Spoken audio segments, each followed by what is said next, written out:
And I want to just thank Secretary Kelly. He's done an amazing job. Down 61% at the border right now in terms of people, and the drugs are being stopped. It will take longer, and there's great cooperation with Mexico and others, but we're doing a good job. And we want to help those who have become so badly addicted. Drug abuse has become a crippling problem throughout the United States. Drug overdoses are now the leading cause of accidental death in our country, and opioid overdose deaths have nearly quadrupled since 1999. This is a total epidemic, and I think it's probably almost untalked about compared to the severity that we're witnessing. Today we're bringing together leaders from inside our government and outside of our government, and courageous people who have been affected and really affected by this terrible affliction. In a joint campaign, we want to battle drug addiction and combat opioid, and we have to do it, the crisis. We're fortunate to have Governor Chris Christie with us, a friend of mine, a great friend of mine, a very, very early endorser, in fact, an immediate endorser once he got out of the race. He liked himself more than he liked me. But other than that, Still do, sir, but that's all right. other than that, he's been great. And he's a very effective guy, I will tell you. He's, to have you working on this. And a great moment, actually, if people remember, was you talking about your friend. That was probably your greatest moment during the campaign for president. And it showed how much you knew about this issue. So thank you very much, Chris. We'll work directly with representatives from state and local governments, law enforcement, medical professionals, and victims. I especially want to thank Pam Garazzo. And where's Pam? Hi, Pam. How are you? For being here. Pam sadly lost her son, beautiful boy, to drug addiction. And Pam, we mourn your terrible loss, and we honor your strength and the fact that you're here. And he will not have died in vain, okay? We'll make sure he will not have died in vain. So thank you, Pam. We appreciate it. We're also thankful to welcome A.J. Solomon and Vanessa Vitola, both of whom have fought addiction and are now symbols of hope and recovery, right? Great job. We must get our citizens to help, and we need help. Everybody has to help, and we will not have to go through what Pam has gone through and so many other families in this country have gone through. We want to help people like AJ and Vanessa who struggled through the dark depths of addiction. Not easy, not easy. And they found this bright promise of recovery. We must also focus on prevention and law enforcement, which is why I've issued previous executive actions to strengthen law enforcement and dismantle criminal cartels.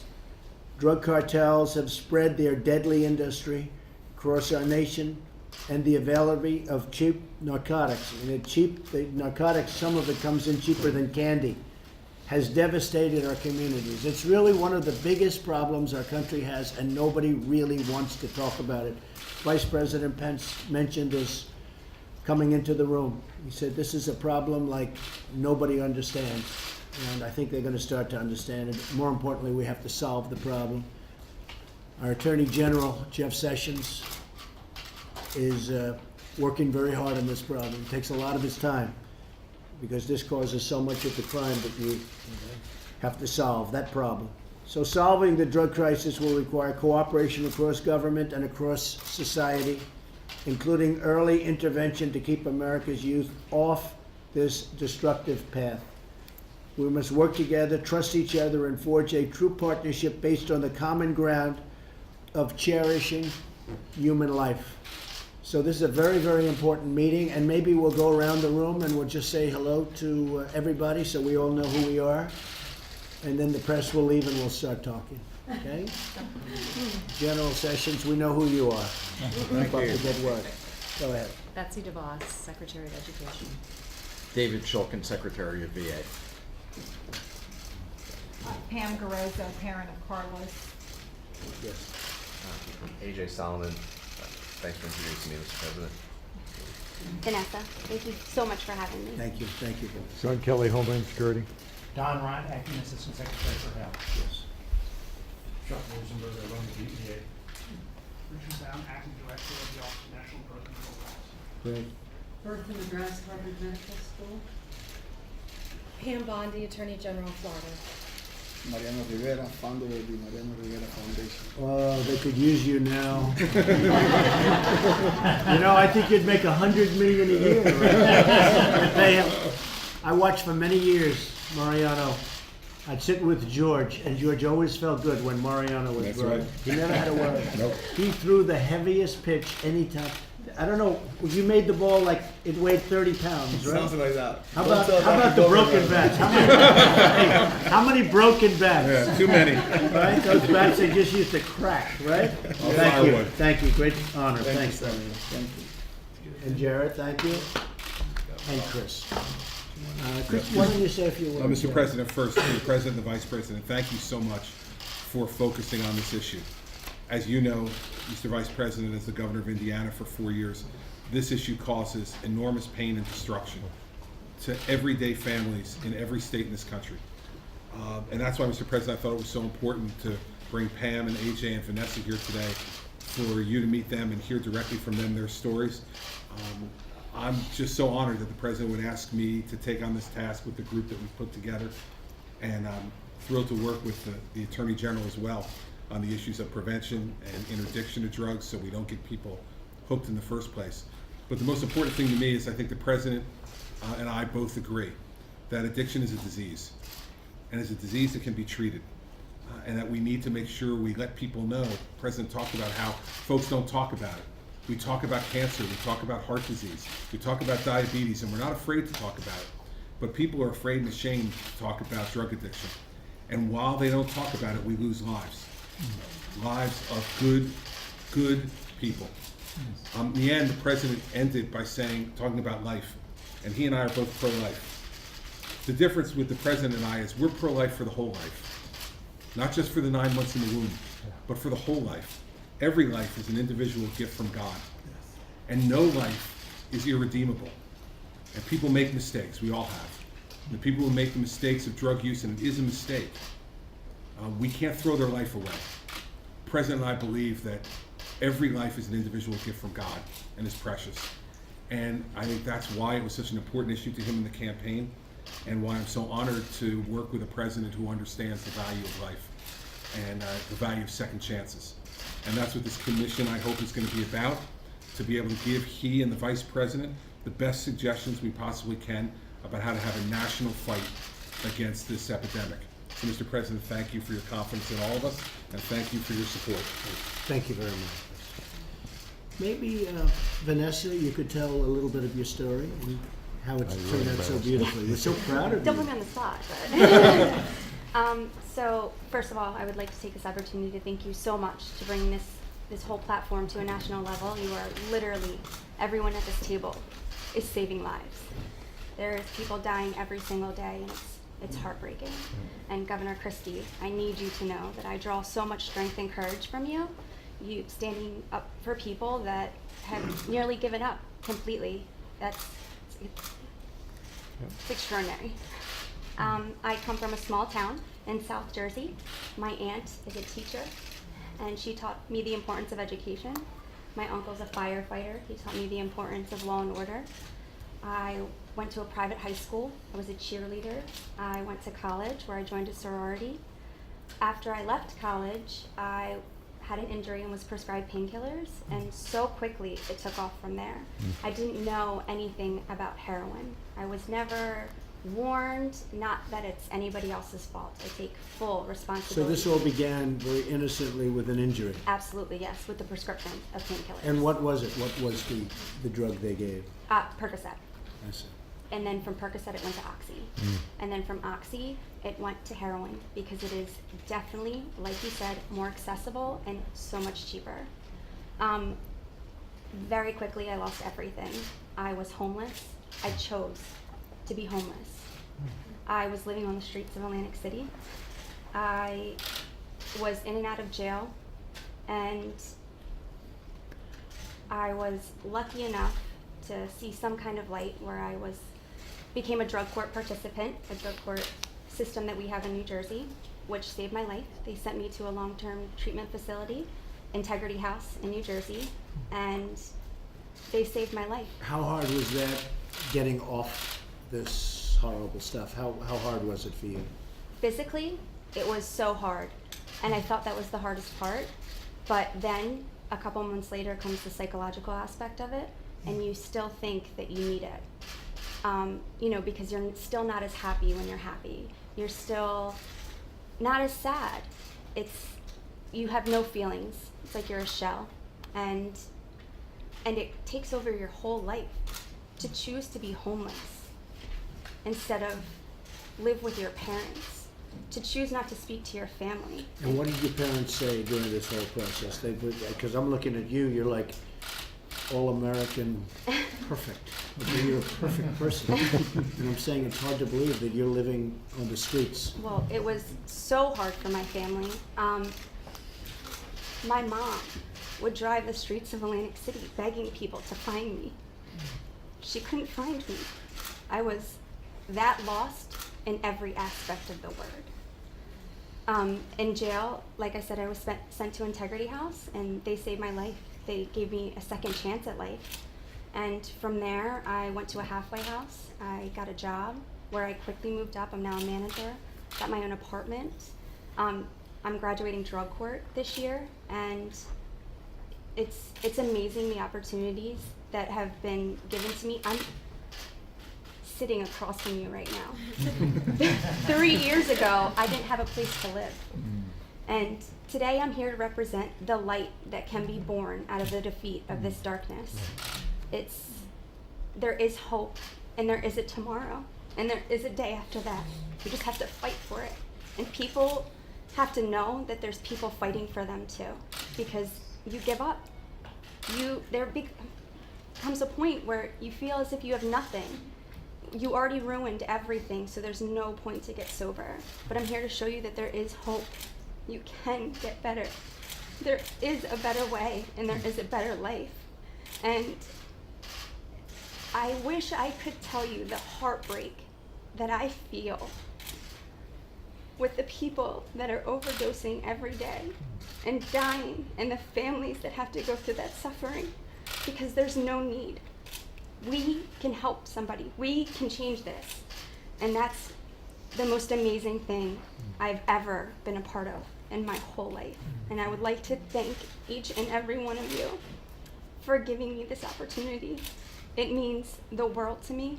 It is my life. I used to think that being an addict was my downfall, but look at me. I'm here today. It's obviously made me a stronger and better person. That's all I got. Incredible story. Thank you.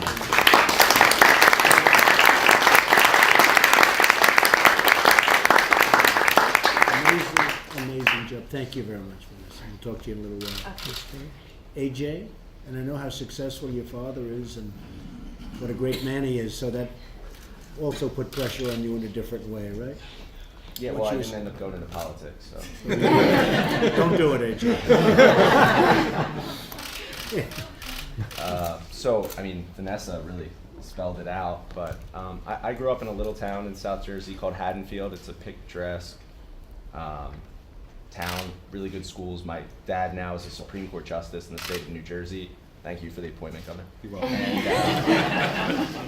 And you know, my mom also serves in state government. And I grew up, I was, you know, a good student. I was an athlete.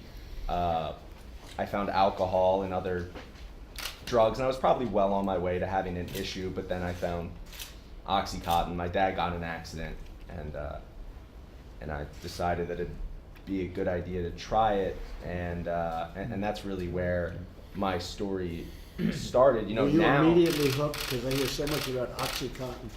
Were you immediately hooked? Yeah, when I did my first one, I remember doing it and thinking, this is how I want to live the rest of my life. You know, I was always searching for something outside of myself that would make me feel better. You know, people think the drug is the problem, and to some extent, its accessibility is, but addiction is a disease that I always had and just had to be unlocked, and that's what I feel OxyContin did for me. And when that happened, you know, now I'm a brother and a son and a business owner. I own a treatment center, which is awesome, and I love it. I'm so happy I went that route instead of, you know, I was on track. I was on the governor's advance team. Not that I didn't love it, but I really enjoy what I do, helping other alcoholics and addicts. Back then, I was a Do you thief. have still an alcohol problem? I don't drink. I don't do any drugs. So, but that was, you could see you were going to have that problem, but you found this OxyContin. Yeah. And you know, I was a thief and a liar, and I ended up homeless. Different story. My parents did not want me home. I was living out of my car, and then I ended up going to a long-term treatment center, and I accepted what I was, that I was an addict, and I would rather have died than live with that. So I left. My plan was to kill myself. I wasn't able to get home, so I surrendered. And you know, a lot of people don't believe this part of the story, and whatever someone's conception of God or a higher power is. I got on my knees on a shuttle back to treatment I hadn't used, and I said, God, either please just let me die, because my plan was to shoot myself. I didn't have a gun. Let me die, or just let me get this. And I swear to you that that obsession that Vanessa talked about to use was lifted that day. And my goal now in life is to help another alcoholic and an addict. And I think, you know, back then I would have rather died than had this disease. But now a normal person can be miserable, and they can be angry and resentful. And that's just how they'll live their life. Me, if I get angry, resentful, if I'm miserable, I'll drink, and then I'll do dope, heroin, and then I will die. So But I'm not grateful. anymore. Not anymore. Right, I don't have, I'm not allowed to be miserable. I have to be trying to get the most out of life. Normal people don't have that. They won't die if they don't do that. So I'm grateful that I am what I am. Yeah, so that's it. That's an amazing story. Wow. Thank How you. did you get off it? Did you go to a center or something, or what happened? I did. I went in the mountains in Arizona to this place, and I was only coming off opiates. And they said, it was this tall guy, I'll never forget, his name was Bird. He said, what are you coming off of? I said, opiates. Said, you don't need detox. You'll feel like you're gonna die, but you won't die. And they put me in the center, and I detoxed cold turkey. And And what was that like? it's like 20 times worse than the flu, but the anxiety is the worst part. The suicidal ideation is crawling out of your skin. I mean, if I had drugs in front of me, I would have done them. So he was right, Oh yeah, yeah, he was right. but you got through it. I How got- long did that take? 2 weeks. It was 2 weeks of, they used to Physical. call it cold turkey, right? Cold Do they turkey. still do that? Yeah. In a way. So you went through 2 weeks of that, and that was hell. Yes. But then you knew you were gonna get better. No, then the mental obsession came, and I wanted to use so badly, but I had accepted what I was, and I knew I couldn't, so I wanted the obsession to stop. I wanted my brain to stop yelling at me to pick up. I didn't want to be that person anymore, so I figured I'd kill myself and it would stop. But my dad, you talked about how powerful he is, he somehow canceled all my personal credit cards. I still don't know how he did it. And I wasn't able to get on a plane to get home to get what I needed to end my life. And so I got on my knees and prayed, and that was really the beginning. So he did a great service when he did that. He did. Smart guy. You have done an amazing job. It's so great. Not easy. Not easy, right, AJ? No, not easy. But we're very proud of you, Chris. Thank Very proud of And Mr. President, Pam works in the New Jersey State Department of Education. And she's someone who came to the candlelight vigil that I held right before Christmas for addicts in New Jersey and their families. And Pam wants to tell you the story about her son, Carlos. Yes. First of all, Mr. President, Mr. Vice President, Cabinet, and guests, this is an extreme honor. I am here, unfortunately, because my son is no longer here.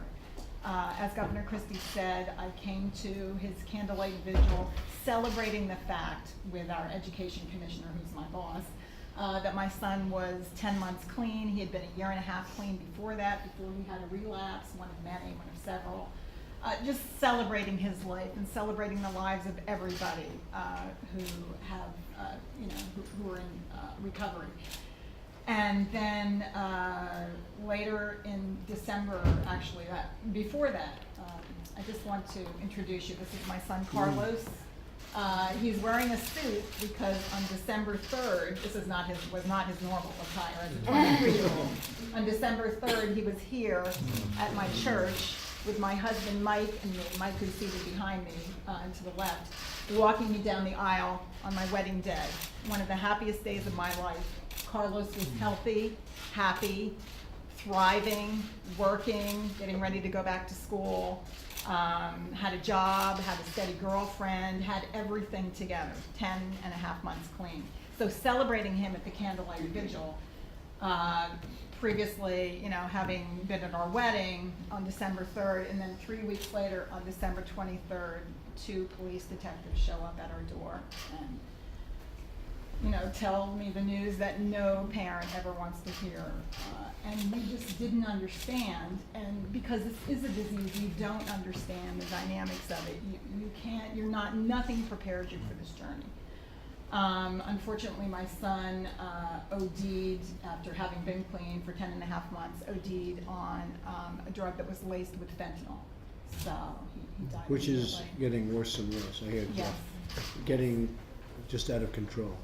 So Carlos started smoking marijuana when he was 15.5 years old, and for him, and he'd be the first to tell you this, it's absolutely for him a gateway drug.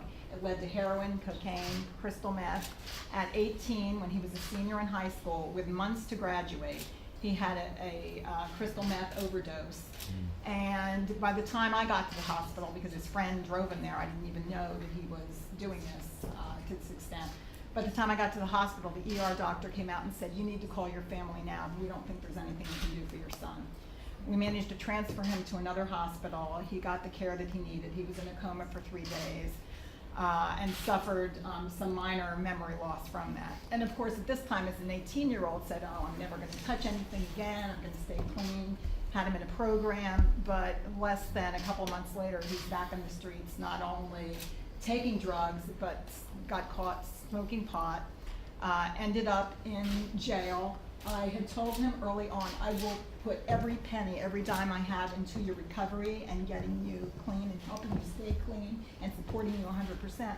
But if you end up in trouble with the law, there's nothing I'm doing for you because you have to figure out the way out of that. So he was in jail a couple of times. He actually went through cold turkey in jail, getting clean.